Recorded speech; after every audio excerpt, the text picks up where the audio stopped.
ये कहानी शुरू होती है कई सिस्टम विंडो से, जो दुनिया भर में हो रही अजीब घटनाओं के बारे में नागरिकों को इन्फॉर्म कर रही थी।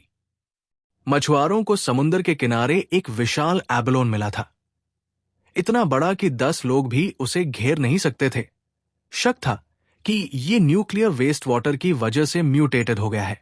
एक टूरिस्ट एरिया में एक प्राचीन पेड़ अचानक तेजी से बढ़ने लगा था। उसकी जड़ें किलोमीटरों तक फैल रही थी और एबनॉर्मल अर्थ पल्स की वजह से जमीन में दरारें पड़ रही थी। नोटिफिकेशंस आती रहीं, आसमान से गिरती हुई विशाल बेलें, जैसे कोई फेरी टेल सच्चाई बन गई हो। कई जगहों पर सबवे ट्रैक्स टूट चुके थे, जिससे कुछ लोगों की मौत भी हुई थी। लेकिन किसी ने इस पर ध्यान नहीं दिया। सबको लगा ये बस कुछ सेंसेशनलिस्ट हेडलाइंस है, वैसे ही जैसे सालों पहले ज़ॉम्बी बाइट वाली झूठी खबर थी। कई स्टूडेंट्स स्कूल के सामने जमा थे। उन्हें तो लोकल रूमर्स कहीं ज्यादा इंटरेस्टिंग लग रहे थे। तभी अचानक उनका ध्यान भटक गया उस फिगर की तरफ जो पास आ रही थी। वो थी स्कूल की ब्यूटी चुच चिंगली। भीड़ में तुरंत ये चर्चा शुरू हो गई कि शायद वो आज अपने बॉयफ्रेंड से ब्रेकअप करने वाली है। उनके अनुसार वो रिश्ता सिर्फ उसकी तरफ से एक चैरिटी था। चुचू चिंग ली को पहले ही चिंग चोंग यूनिवर्सिटी में एडमिशन मिल चुका था, जबकि उसका बॉयफ्रेंड किसी ढंग की यूनिवर्सिटी में भी नहीं जा पाया था। उनका फ्यूचर अब पूरी तरह अलग अलग रास्तों पर था। चु किंगली ने फोंग यी के पास आकर उसका ध्यान खींचा। फोंगी ने थोड़ा क्यूरियस होकर उसकी तरफ देखा। एक ठंडे एक्सप्रेशन के साथ उसने कहा कि उसने सब सोच लिया है और अब ये रिलेशनशिप रियलिस्टिक नहीं है। स्कूल टाइम की मोहब्बत एक वक्त पर आकर टूट ही जाती है, जब इंसान समझ जाता है कि वो एक दूसरे के लिए नहीं बने। एक साथ जिंदगी बिताने के लिए सिर्फ हिम्मत नहीं, कंपैटिबिलिटी भी चाहिए होती है, और इन सब रीजंस की वजह से उन्हें रिश्ता खत्म कर देना चाहिए। उसने अंदर ही अंदर सोचा कि चाहे फोंगी कितनी भी कोशिश कर ले उसे वापस जीतने की, ये नामुमकिन है। फोंग यी चुप रहा। ये देखकर लोगों ने सोचा कि वो इतना शॉक्ड है कि उसे कुछ समझ ही नहीं आ रहा। आखिरकार वो स्कूल की ब्यूटी थी। सबको लगा कि वो घुटनों पर गिरकर माफी मांगेगा, लेकिन जब उन्होंने गौर से देखा तो बस यही सोचा कि वो उस अमीर और खूबसूरत लड़की के लायक था ही नहीं, जैसे एक मेंढक हंस को पाने की कोशिश कर रहा हो। शांत नजर के साथ फोंगी ने ब्रेकअप के लिए हाँ कर दिया, जिससे चू चिंग ली और बाकी सब लोग शॉक में आ गए। जब उसे कुछ कहने को नहीं बचा तो हमारा लड़का पलटा और वहां से जाने लगा। वो घबरा गई और उसे पुकारा। तेज नजरों से उसने मुड़कर पूछा, अब क्या चाहिए? उसकी आंखों में गुस्सा चमक रहा था। उसने साफ कर दिया कि उसे कोई फर्क नहीं पड़ता कि वो क्या सोच रहा है या क्या चाले चलेगा। वो उसके पास वापस नहीं आने वाली और ये बात क्लियर होनी चाहिए। फोंग यी ने उसकी तरफ देखा और कहा, खुद को ज्यादा मत समझो, स्कूल ब्यूटी। ये सुनकर उसकी आंखें हैरानी से फैल गई और वो थोड़ा ब्लश कर गई। बाकी सब लोग फोंग यी के एटीट्यूड पर दंग थे। फोंग यी जानता था कि चू चिंगली और बाकियों को कोई अंदाजा नहीं था कि असल में क्या होने वाला है। उसे पता था कि सोसाइटी के करंट रूल्स जैसे पैसा और एजुकेशन जल्द ही राख बन जाएंगे। उन्हें नहीं पता था कि वो एक आने वाली तबाही से लौट कर आया है, एक ऐसा इंसान जो दोबारा इसी टाइमलाइन में जन्मा है। इसीलिए जो चू चिंगली उसके सामने खड़ी थी, वो उसके लिए बस किसी और जिंदगी की एक अजनबी थी। फोंग यी स्कूल से निकल गया। उसके पास करने को ज्यादा जरूरी काम थे। उसके लिए स्कूल ब्यूटीज और रेप्यूटेशन जैसी चीजों की अब कोई वैल्यू नहीं थी, क्योंकि सब कुछ पूरी तरह बदलने वाला था। असल क्राइसिस तो ब्लू स्टार पर पूरी मानवता के ऊपर मंडरा रही थी। ये सब शुरू हुआ बीती रात, जब फोंग यी की नींद खुली और कुछ अजीब दरारों ने उसे भविष्य दिखाया। और फिर सिस्टम ने इन्फॉर्म किया, ऑरा रिकवरी डिटेक्ट की गई है। इसकी फुल एक्टिवेशन होगी 364 दिन 11 घंटे और 59 मिनट में, और जैसे हाई ये होगा, दुनिया में अभूतपूर्व ट्रांसफॉर्मेशन आ जाएगा। फोंग यी थोड़ा कंफ्यूज था। कई रहस्यमयी फिगर्स उसके सामने आए और सिस्टम ने रिवील किया कि अब सोसाइटी के रूल्स दोबारा लिखे जाएंगे। कल्टिवेटर्स का युग आने वाला है और ताकत ही नई पहचान बनेगी। हमारा लड़का थोड़ा क्यूरियस हुआ। उसने हाथ आगे बढ़ाया और पूछा, तुम कौन हो? तभी एक अजीब सी रोशनी उसके सामने चमकने लगी।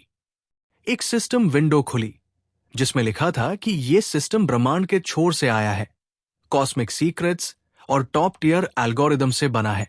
इसका काम है कि होस्ट द्वारा छुए गए स्पिरिचुअल मटेरियल्स के आधार पर कल्टीवेशन टेक्निक्स को ऑटोमेटिकली जनरेट करना। अभी की स्थिति दिखा रही थी, करंट टेक्निक्स 0। फोंगी ने हाथ आगे बढ़ाया और हैरानी से देखा कि उसका हाथ सिस्टम विंडो के आर पार चला गया। तभी एक ताकतवर मॉन्स्टर सामने आया और जोर से दहाड़ने लगा। फोंगी जड़ हो गया, डर से उसकी आंखें फैल गई। उस मॉन्स्टर के मुंह में एक लाश थी और सिस्टम ने रिवील किया कि यह उसका ऑर्डिनरी इंसान के तौर पर अंत था और ब्लू स्टार पर अरबों लोगों की भी यही किस्मत होगी। फोंगी ने घबराकर सलाइवा निकली और उसके दिल में डर भर गया। उसने हाथ सीने पर रखा और उसकी आंखों में चिंता उभर आई। फोंगी सोचने लगा और उसे अपनी पास्ट लाइफ याद आने लगी। वो तब बस एक एवरेज इंसान था जो हालातों की आंधी में बह गया था, बस किसी तरह सर्वाइव करने की कोशिश कर रहा था, इस उम्मीद में कि एक दिन डिजास्टर को पार कर पाएगा। लेकिन उसने अपने देश को गिरते देखा, अपने लोगों को तकलीफ में देखा और आखिरकार वो म्यूटेटेड बीस्ट से नहीं बच सका। उसे याद आया कि वो डिस्पेयर में मरा था, क्रोध से भरा हुआ और बदले की आग में जलता हुआ। अब उसकी आंखों में डिटर्मिनेशन चमकने लगी। शायद इसी वजह से सिस्टम ने उसे चुना था, ऑरा रिकवरी के ठीक 1 साल पहले वापस लाने के लिए। उसने फिर से हाथ बढ़ाया, इस बार पूरी क्लैरिटी के साथ, क्योंकि वो जानता था कि अभी दुनिया के ज्यादातर लोगों को ये बदलाव का आने वाला तूफान बिल्कुल भी महसूस नहीं हुआ है। फंगी ने सिस्टम के फ्रैगमेंट्स को छुआ और तय किया कि अब वो ऑरा से जुड़ी हर अनोमली का फायदा उठाएगा। सिस्टम ने नई इवैल्यूएशन शुरू की। हमारे लड़के की आंखों में चमक आ गई जब सिस्टम ने बताया कि कनेक्शन सफलतापूर्वक स्थापित हो गया है। एक नया रास्ता अनलॉक हो चुका था और अब अस्तित्व की हर चीज को मटेरियल की तरह इस्तेमाल किया जा सकता था। उसका मिशन था ताकतवर टेक्निक्स और एबिलिटीज को कलेक्ट करना, एक स्ट्रॉन्ग कल्टिवेटर बनना और दुनिया को बचाना। शहर में लोगों को इन्फॉर्म किया गया कि मानवता अब एक अभूतपूर्व संकट का सामना कर रही है। इस बार जवाब अतीत में नहीं मिल सकते थे। अब बस एक ही रास्ता था, अपनी ताकत से ढलना। सब लोग हैरान थे, बस फोंगी को छोड़कर। जब उसने अपना फोन चालू किया तो उसे कई नोटिफिकेशंस मिली। उसे समझ आ गया कि सरकार ने इन अजीब घटनाओं को न तो कंफर्म किया है और न ही डिनाई, बस लोगों से तैयार रहने को कहा है। ये उसने पहचाना, ये एक्साई नेशन का सटल वार्निंग देने का तरीका था, क्योंकि जो रिपोर्ट्स कभी मिथिकल नॉनसेंस मानी जाती थी अब वो वायरल हो रही थी।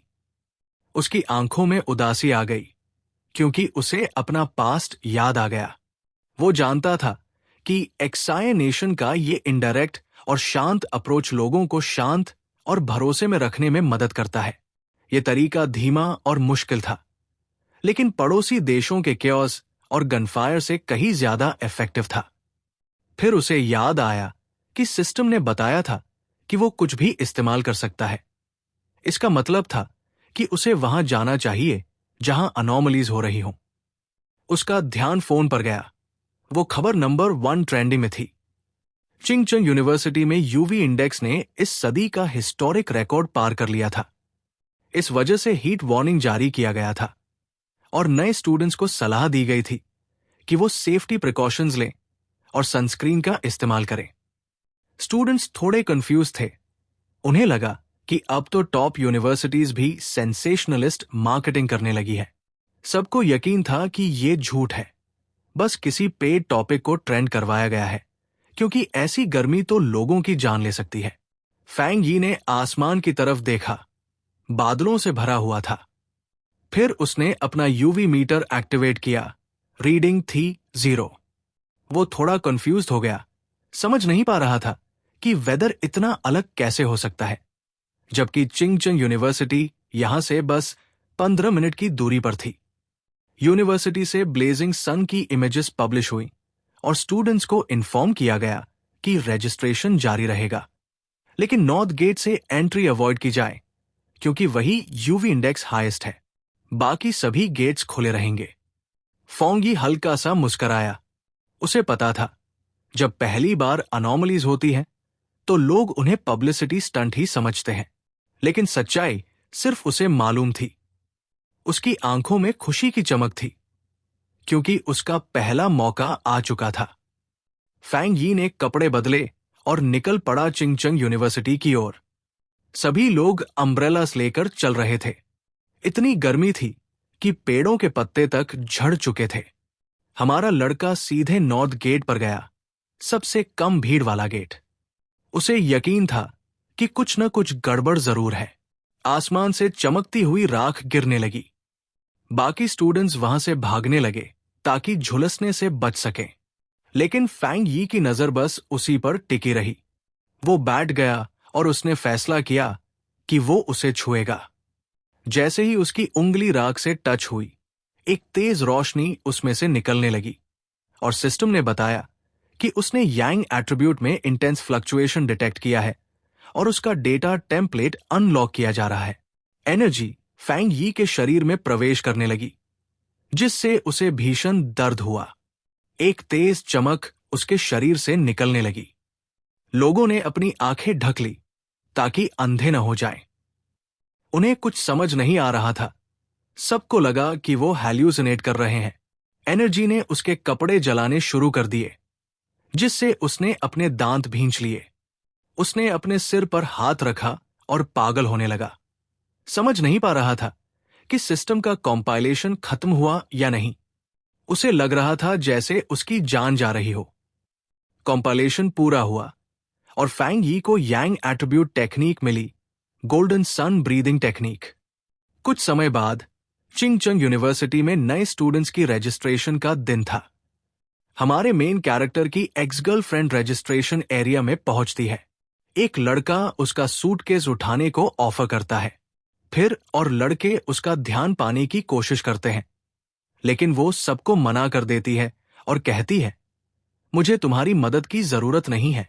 वो एक कपल को देखती है और हल्की सी हंसी उड़ाती है, लेकिन तभी एक तेज गोल्डन लाइट चमकती है, जिससे वो और बाकी सारे स्टूडेंट्स चौंक जाते हैं। लाउड स्पीकर पर अनाउंसमेंट होती है, सभी नॉर्थ गेट से दूर रहें।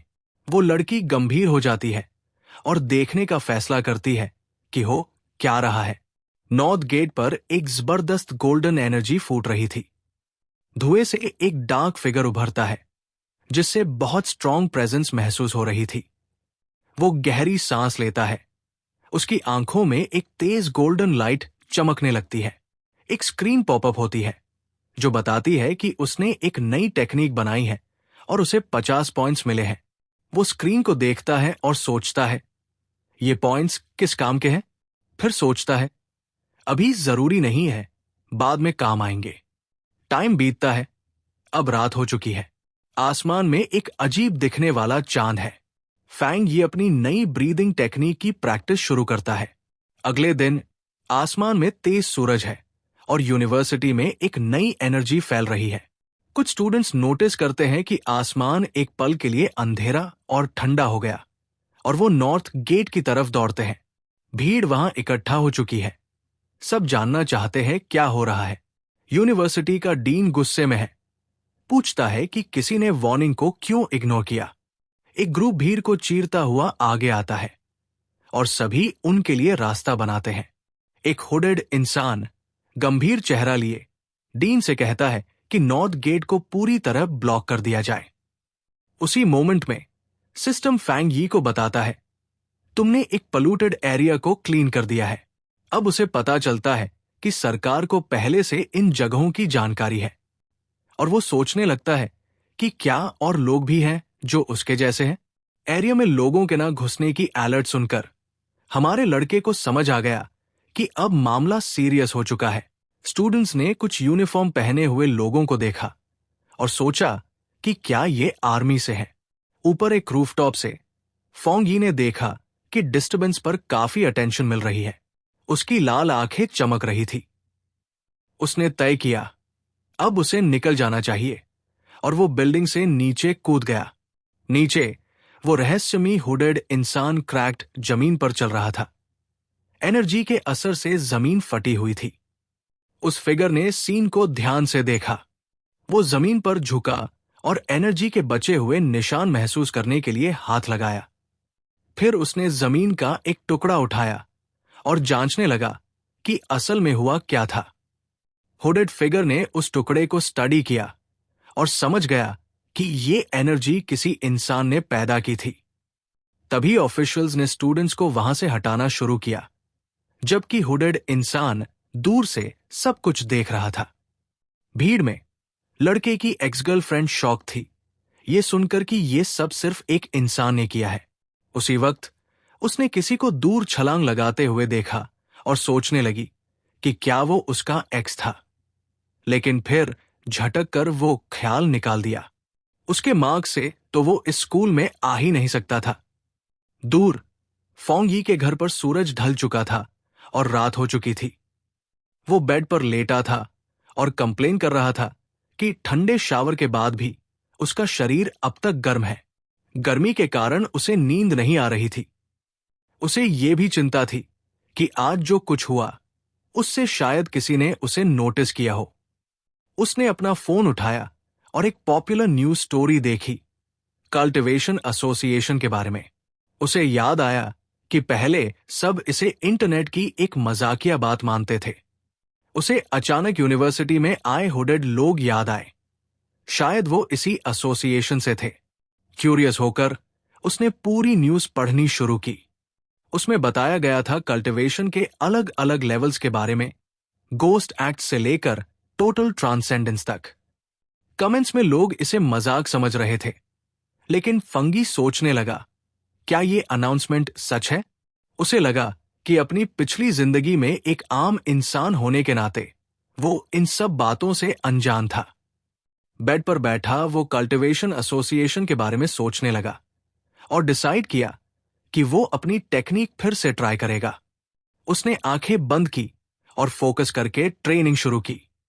उसी पल उसका शरीर पसीने से भर गया, क्योंकि एक ताकतवर गोल्डन एनर्जी उसके चारों ओर घूमने लगी। वो अपने कमरे में हवा में ऊपर उठने लगा। चारों ओर एक तेज गोल्डन ग्लो फैल गया। उस पर एक रोशनी पड़ी और सिस्टम ने बताया कि उसका पहला स्टेप है अपने शरीर को इतना मजबूत बनाना कि वो स्वर्ग और धरती की ताकत को सह सके। उसने एनर्जी को कंट्रोल किया और उसे एक डिवाइन एक्स का आकार दे दिया। उसकी आंखें तेजी से चमक उठीं और वो एक कॉन्फिडेंट स्माइल देने लगा। खुद को पूरी ताकत से भरा हुआ महसूस कर रहा था। सिस्टम ने उसे बताया कि उसने डूश लेवल हासिल कर लिया है और उसे 50 और पॉइंट्स मिल गए हैं। उसे पॉइंट्स याद आए। उसने स्क्रीन पढ़ा, एक नया पाथ अनलॉक हो चुका था। सिस्टम ने समझाया कि इन पॉइंट से कंपाइल्ड डेटा को किसी भी ऑब्जेक्ट में डाला जा सकता है। फैंग यी ने सोचा कि अगर वो किसी ऑब्जेक्ट में ताकत डाल सकता है तो एक वेपन को भी यूनिक बना सकता है। उसकी नजर टेबल पर रखे एक मग पर पड़ी। उसने हाथ मग की तरफ बढ़ाया, एक गोल्डन ग्लो के साथ। सिस्टम ने पूछा, क्या तुम एक पॉइंट का इस्तेमाल करके यांग एट्रीब्यूट को इस मग में डालना चाहते हो? उसे समझ आ गया, ये किसी आइटम को एन्चांट करने जैसा है जिससे उसमें स्पेशल पावर आ जाए। उसने सोचा, अगर वो ये किसी वेपन पर करता है तो वो उसका खुद का स्पेशल आइटम बन जाएगा, लड़ाई के लिए परफेक्ट। फिर उसने शेल्फ पर रखा एक छोटा तलवारनुमा ऑब्जेक्ट देखा और तय किया कि वो इस पर ट्राई करेगा। अगर ये टेस्ट सफल हुआ तो वो एक असली वेपन खरीदेगा ताकि मॉन्स्टर्स के लिए रेडी हो सके। अचानक रात के बीच में बिल्डिंग के बाहर से एक अजीब आवाज आई जिसने उसका ध्यान खींचा। बाहर एक काला क्रीचर बड़े बड़े क्लॉस के साथ फोंग यी के अपार्टमेंट को देख रहा था। उसकी ग्लोइंग लाल आंखें और अंधेरे में नुकीले दांत, वो किसी डीमोनिक रैबिट जैसा दिख रहा था और बिल्डिंग पर हमला करने ही वाला था। लेकिन अंदर अपार्टमेंट में लड़के को कोई अंदाजा नहीं था कि खतरा उसके दरवाजे तक पहुंच चुका है। बेड पर लेटा हुआ वो डिस्कम्फर्ट महसूस कर रहा था अपनी नई कल्टीवेशन टेक्निक की वजह से। उसकी लाल आंखें चमक रही थी और वो सोच रहा था कि ये आवाज, जो किसी चूहे जैसी थी, आई कहां से। उसे लगा ये घर के अंदर से नहीं थी, नहीं पाइप से, शायद किसी पड़ोसी के पेट की आवाज थी। लिविंग रूम से गुजरते हुए उसने सोचा कि उसकी सुनने की ताकत अब बढ़ गई है, तो पड़ोसियों की आवाज सुनना आम बात है। फिर उसने ध्यान लगाकर उस आवाज को और अच्छे से सुना, लेकिन जल्द ही उसे एहसास हो गया कि कुछ सही नहीं है। वो अलर्ट हो गया। फैंग यी ने दरवाजा खोला और सामने खड़ा था वही डरावना क्रीचर, हॉलवे के अंधेरे में। वो अजीब क्रीचर, लाल आंखों वाला, उसे घूर रहा था, हमला करने के लिए तैयार। फैंग यी चौंक गया और उसने उस म्यूटेटेड बीस्ट को पहचान लिया। उसकी पुरानी जिंदगी की एक मेमोरी उसे डरा गई। उसी वक्त एक ड्रोन शहर के ऊपर रात में उड़ रहा था, ये दिखाने के लिए कि बाकी लोग भी खतरे के बारे में जानते थे। एक इमारत की छत पर एक लड़की खड़ी थी, शिकायत कर रही थी कि अब तक उस रैबिट को नहीं पकड़ पाए जिसने रेयर फ्रूट खा लिया था। लॉलीपॉप मुंह में डाले वो लड़की काम और कॉन्फिडेंट लग रही थी, मिशन को लेकर सीरियस थी। फिर उसने अपनी टीम को ऑर्डर दिया कि टारगेट की अपडेट्स उसे मिलती रहें। इसके बाद वो मिस्टीरियस लड़की बिल्डिंग की छत से कूद गई, चेस शुरू करने के लिए। तेजी से गिरती हुई वो बड़ी स्किल के साथ शहर की इमारतों के बीच मूव करने लगी। अचानक उसे म्यूटेटेड बीस्ट की पावर महसूस हुई और समझ गई कि अब वो उसके काफी करीब है। उसकी आंखों में चमक आई और आखिरकार क्रीचर उसके सामने था। अब वो लड़ाई के लिए तैयार थी। हंटर रूफटॉप पर जोर से उतरी। उसकी मूवमेंट्स में गजब की स्किल थी। बिल्डिंग की दीवार पर दौड़ती हुई उसे ऑर्डर मिला कि टारगेट को किसी भी हालत में पीछा करना है। परफेक्ट लैंडिंग के साथ वो लड़की बिना रुके पीछा करती रही। बिल्डिंग से बिल्डिंग कूदते हुए उसने वार्निंग दी कि क्रीचर ने एक स्पेशल फल खाया है और वो इवॉल्व हो सकता है। उसी वक्त एक आदमी जो रात में काम कर रहा था, उसने अपनी खिड़की के पास कुछ तेज जाते हुए देखा और वो बहुत कंफ्यूज्ड हो गया। वो सोचने लगा कि क्या वो कुछ देख रहा है या उसका वहम है, लेकिन उसका बॉस उस पर चिल्ला पड़ा कि बस खड़ा क्यों है। इसी बीच हंटर चांद के सामने 65वीं मंजिल पर एक परछाई की तरह खड़ी थी। अपार्टमेंट के अंदर फैंग यी उस अजीब क्रीचर का सामना कर रहा था जो उस पर जोर से चीख रहा था। फैंग यी की आंखों में अब गोल्डन ग्लो था और उसे पता था कि अब उसका शरीर बदल चुका है और अब वो उससे बराबरी से लड़ सकता है। क्रीचर ने अपने क्लॉज से हमला किया, लेकिन लड़के ने जबरदस्त स्पीड से डॉज कर लिया।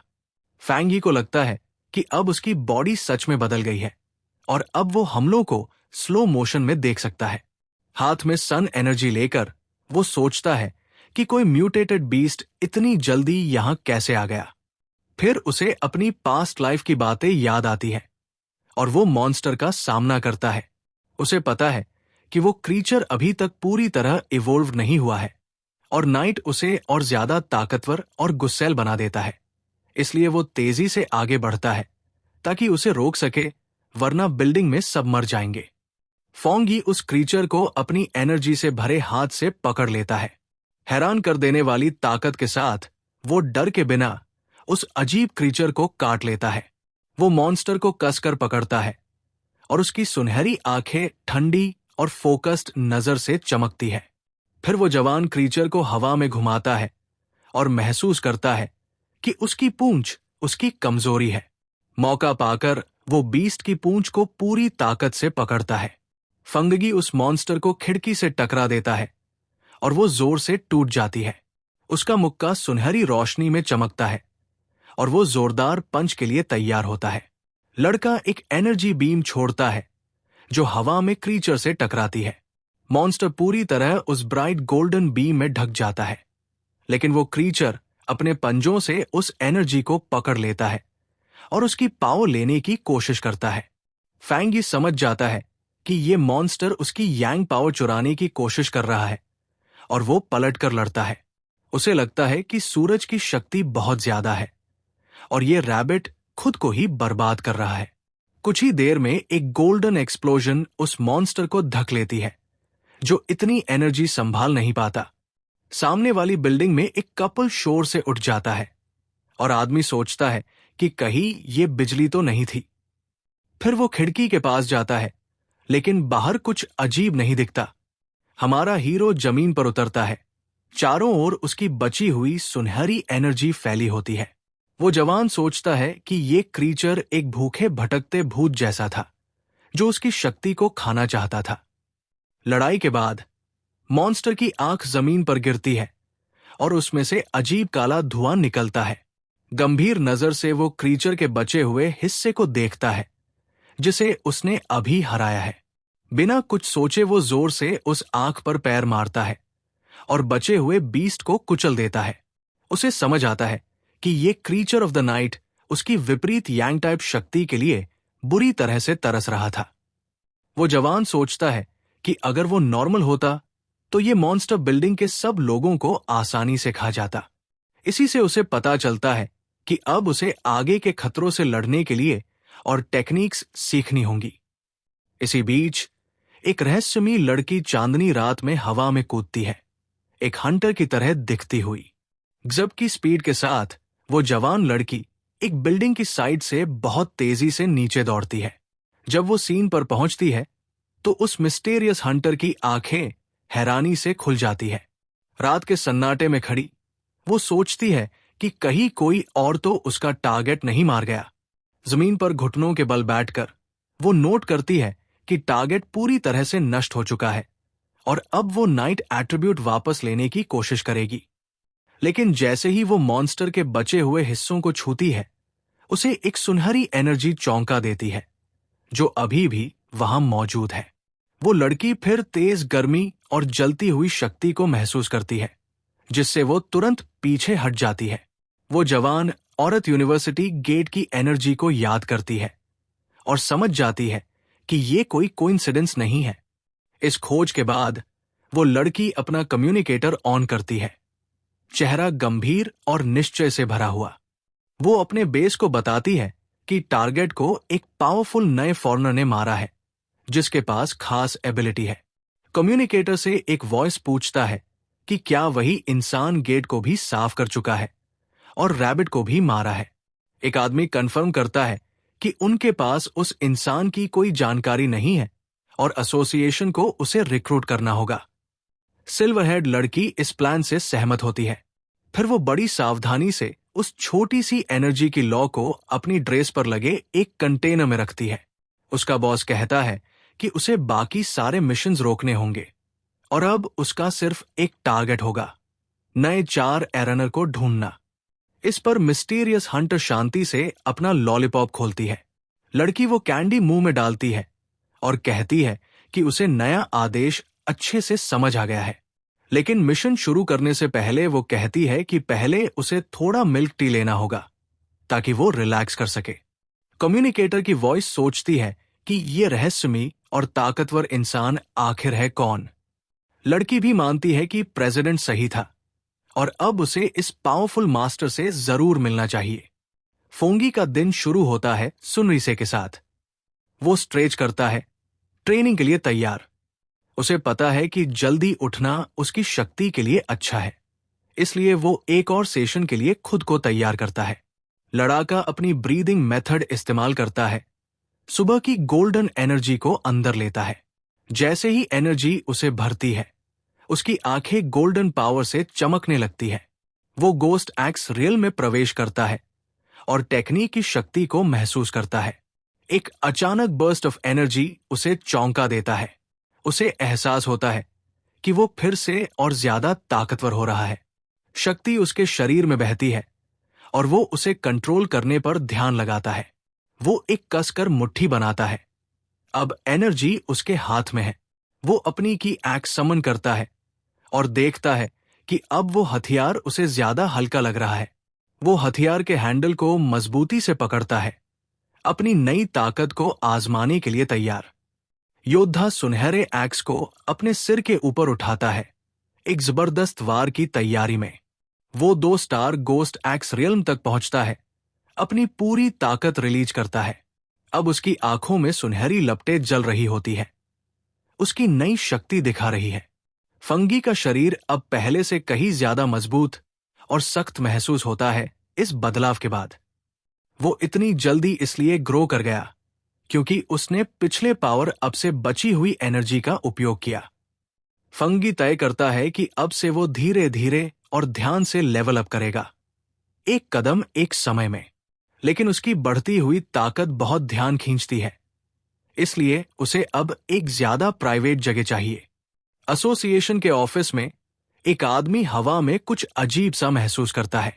उसे सूरज की एनर्जी में बदलाव दिखता है और वो सोचता है कि क्या ये फिर से वही नया लड़का है। फोंगी एक शांत जगह ढूंढता है, नदी के किनारे, ताकि वो अपने प्लान्स को आगे बढ़ा सके। एक सिस्टम स्क्रीन सामने आता है और वो कंफर्म करता है कि वो अपने हथियार में एक स्पेशल क्वालिटी ऐड करेगा। उसे याद आता है कि उसने पहले भी ये कोशिश की थी, लेकिन वो आइटम इतनी एनर्जी को सहन नहीं कर सका था। इस बार नया ब्लेड उसकी एनर्जी के साथ काम करता है और एक मजबूत कनेक्शन बनाता है। एक सिस्टम मैसेज कंफर्म करता है कि आइटम एनकोडिंग सफल रहा। अपने नए वेपन से उत्साहित वो तुरंत उसकी जबरदस्त ताकत को आजमाने के लिए तैयार होता है। टेस्ट का रिजल्ट उसे चौंका देता है उस तलवार की जबरदस्त ताकत देखकर। तलवार से एक बहुत बड़ी सुनहरी रोशनी की बीम आसमान की तरफ निकलती है। योद्धा जमीन पर उतरता है, उसकी तलवार आग में लिपटी होती है और वो महसूस करता है कि ताकत उसके शरीर में दौड़ रही है। वो उस वार से लगभग आग लगा देता है और समझ जाता है कि उसकी ताकत कितनी खतरनाक है। हमले से उठे धुएं का गुबार इतना बड़ा होता है कि उसे यकीन हो जाता है कि कोई उसे देख चुका होगा और अब उसे वहां से निकलना होगा। एक लड़की तेजी से उस धुएं की तरफ भागती है जो उसने पीछे छोड़ा था। वो शिकायत करती है कि बस एक पल के लिए हटी थी और सब कुछ मिस कर दिया। अचानक वो रुक जाती है। वो देखती है कि नदी वाकई में उबल रही है। एजेंट उस तबाही वाले इलाके के ऊपर उड़ती है, सोचते हुए कि उस नए लड़के ने आखिर किया क्या है। उसे पहले ही अंदाजा है कि अब उसे डांट पड़ने वाली है, क्योंकि जब से वो आया है सब गड़बड़ हो गया है। तभी दूर एक सुनहरी चमक उसकी नजर में पड़ती है और उसकी जिज्ञासा जाग जाती है। हंटर को जो महसूस होता है उससे वो दंग रह जाती है। ऐसा मुमकिन नहीं है। उसकी ताकत 1 स्टार से 2 स्टार तक पहुंच गई है और उसने एक स्पिरिट वेपन भी बना लिया है। एसोसिएशन के पास भी ऐसे सिर्फ 2 हथियार हैं और उन्हें बनाने का तरीका अभी तक पूरी तरह से जाना नहीं गया है। लड़की को शक होता है कि उसे ये ताकत अकेले में कैसे मिल गई, लेकिन फिर सोचती है कि शायद वो गलत है और तय करती है कि पहले उसके फैलाए हुए गड़बड़ को साफ कर दे। काफी दूर फांग यी सोचता है कि अब उसके हथियार में यांग की विशेषता है, लेकिन वो इससे भी ज्यादा चाहता है। सिस्टम कुछ भी एनकोड कर सकता है, तो वो प्लान करता है कि इस तलवार में और गुण जोड़ देगा। अचानक उसका फोन बजता है। किसी अनजान शख्स का मैसेज आता है। उसे पूरी तरह भूल गया था कि उसकी प्रोफाइल प्राइवेट नहीं थी। अब कोई अजनबी उसे पायोनियर्स ग्रुप में इनवाइट कर रहा है। वो चौंक जाता है जब जानता है कि ऑफिशियल मेंबर बनने के लिए कम से कम घोस्ट एक्स रियल्म का होना जरूरी है।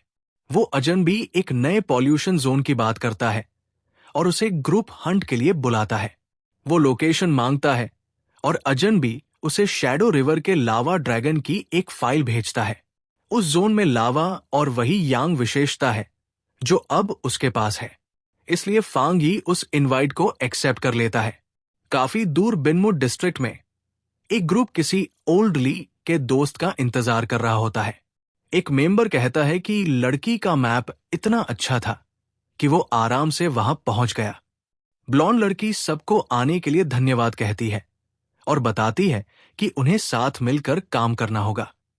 वो कल्टीवेशन एसोसिएशन से है और उसे इस बात से निराशा होती है कि यहाँ के पायोनियर्स ज्यादा स्ट्रांग नहीं है। बहुतों को नहीं पता कि कल्टीवेशन एसोसिएशन एक गवर्नमेंट ग्रुप है। उसमें एंट्री मिलना बहुत मुश्किल था और उसके परिवार को फेवर मांगने पड़े थे, इसलिए वो फेल होना बर्दाश्त नहीं कर सकती थी। तभी एक एक्सप्लोरर देखता है कि न्यूबी आ चुका है और उसका नाम लेकर पुकारता है, फांग।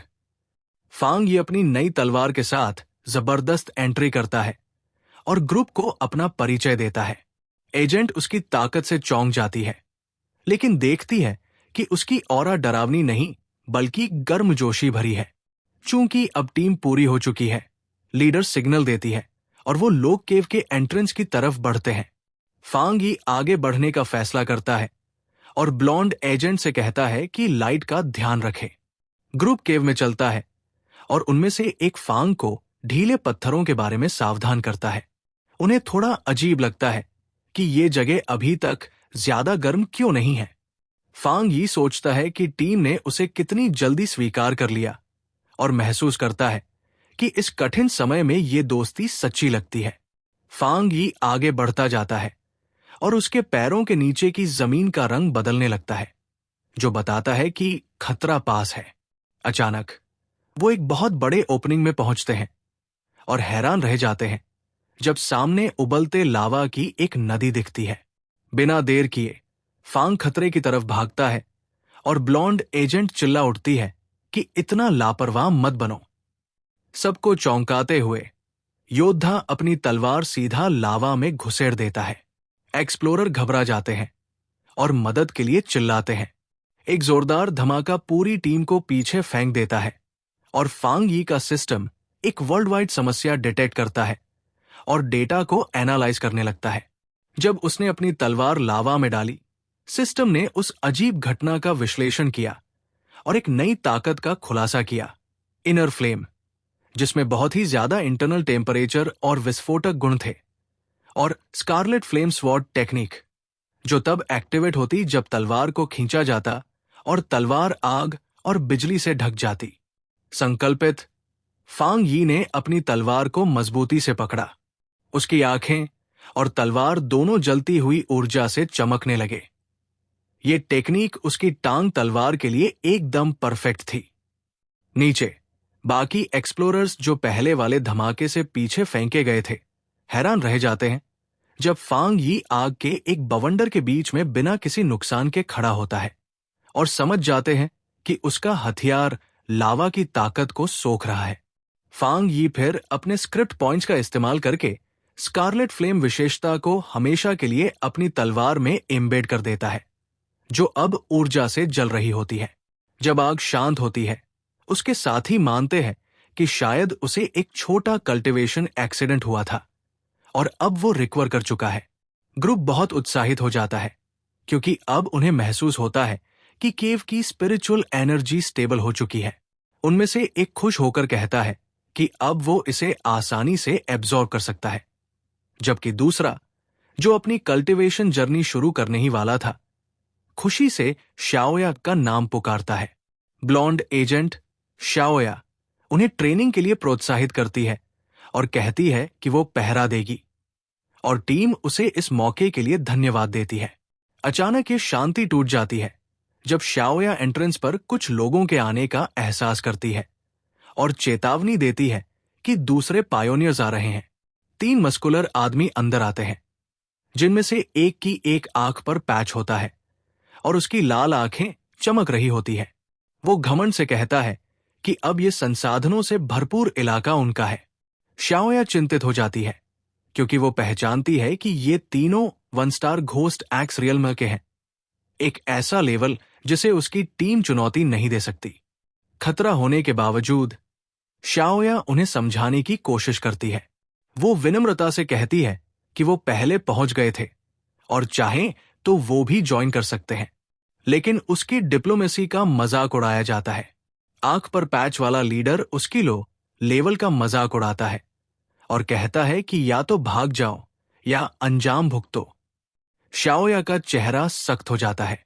वो सोचती है कि इस नए युग में सर्वाइवल ऑफ द फिटेस्ट ही कड़वी सच्चाई है। लेकिन एक ज़ेया नेशन की एसोसिएशन मेंबर होने के नाते वो तय करती है कि वो ये अन्याय नहीं होने दे सकती। जैसे ही टकराव और बढ़ने वाला होता है, फांग यी शाओया और उस घमंडी लीडर के बीच में आ जाता है। उसकी तलवार जल रही होती है और वो ठंडी आवाज में उस आदमी से पूछता है, क्या तुम्हारे पास कोई और काम नहीं है जो तुम एक लड़की को डराने चले आए? आई पैच पहनने वाला लीडर सन्न रह गया और एकदम चुप हो गया। बिना किसी हिचकिचाहट के फांग यी ने एक विनाशकारी वार किया, जिससे आग का एक धमाका हुआ और तीनों हमलावर दूर जा गिरे। इस हमले की ताकत से फांग यी की अपनी टीम भी ध्यान से चौंक गई। उसे उन त्रासदियों की याद आई जो ताकतवर है वही सही है वाले नियम को मानने वालों ने किया था। ऐसे लोगों पर बस जबरदस्त ताकत ही काम करती है। ये समझाते हुए फांग यी ने अपनी तलवार जमीन में उस दुश्मन लीडर के सामने घुसेड़ दी। चारों ओर एक जबरदस्त सुनहरी आभा फैल गई। उसने ठंडी आवाज में कहा, दफा हो जाओ। इस दूसरी ताकत की झलक देखकर लीडर डर गया। फांग यी को राक्षस कहकर चिल्लाया और अपने आदमियों को भागने को कहा, जबकि फांग यी बस खड़ा होकर उन्हें भागते हुए देखता रहा। उसकी टीम भागते हुए आई, उसकी जबरदस्त ताकत से हैरान और उत्साहित थी। फांग यी मुस्कुराया और सब कुछ हल्के में लेते हुए बोला कि अब चलना चाहिए। जब टीम वहां से निकलने लगी तो शियाओया मन फांग यी की दिखी शक्ति के बारे में सोचने लगी। उसने महसूस किया कि फांग यी ने अपनी पूरी ताकत नहीं दिखाई थी। उसे यकीन हो गया कि वो एक टॉप टियर पायनियर है। उसने तुरंत तय किया कि उसे ये बड़ी खोज अपनी संस्था को रिपोर्ट करनी चाहिए। दृश्य बदलता है। स्पिरिचुअल एनर्जी कल्टिवेशन एसोसिएशन के ऑफिस में एक महिला फोन पर शिया से बात कर रही होती है और हैरानी से दोहराती है, फिर से एक high attribute Pioneer. Office worker घबरा जाती है। उसे एहसास होता है कि उसने ज्यादा बोल दिया है, खासकर जब उसके पीछे एक रौबदार आदमी खड़ा होता है। वो बात जल्दी खत्म कर देती है। वो जवान लड़की जो उसके साथ थी खुशी से पूछती है कि क्या वाकई उन्हें 2 हाई एट्रीब्यूट पायनियर्स एक के बाद एक मिल गए। लेकिन उसके ग्रेबालों वाले सीनियर गंभीर होकर उसे टोकते हैं कि इसमें कोई किस्मत की बात नहीं है।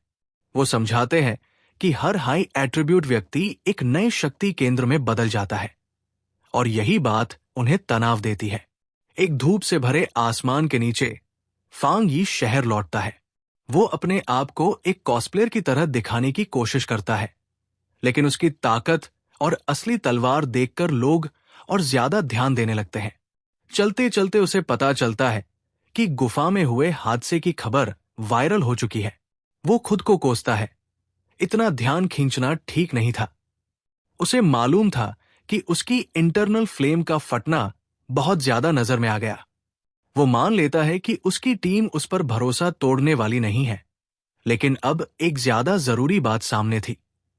उसने जो भारी मात्रा में यांग ऊर्जा अब्सॉर्ब की थी, वो उसे एक नई ब्रेकथ्रू की ओर ले जा रही थी। उसे तुरंत एक सुनसान जगह की जरूरत थी और वो पीछे के पहाड़ की ओर चल पड़ा। 5 मिनट बाद उसी पहाड़ पर एक सिल्वर बालों वाली लड़की सु छिंगयिंग, जो एक गार्डन रिस्टोरेशन एक्सपर्ट थी, को अचानक एक जबरदस्त ताकत का एहसास होता है। वो देखती है कि एक तेज रोशनी जैसे छोटा सूरज फूट पड़ा हो। उसे तुरंत समझ में आ जाता है कि कोई व्यक्ति 3 स्टार घोस्ट एक्स रियल में ब्रेक थ्रू कर रहा है।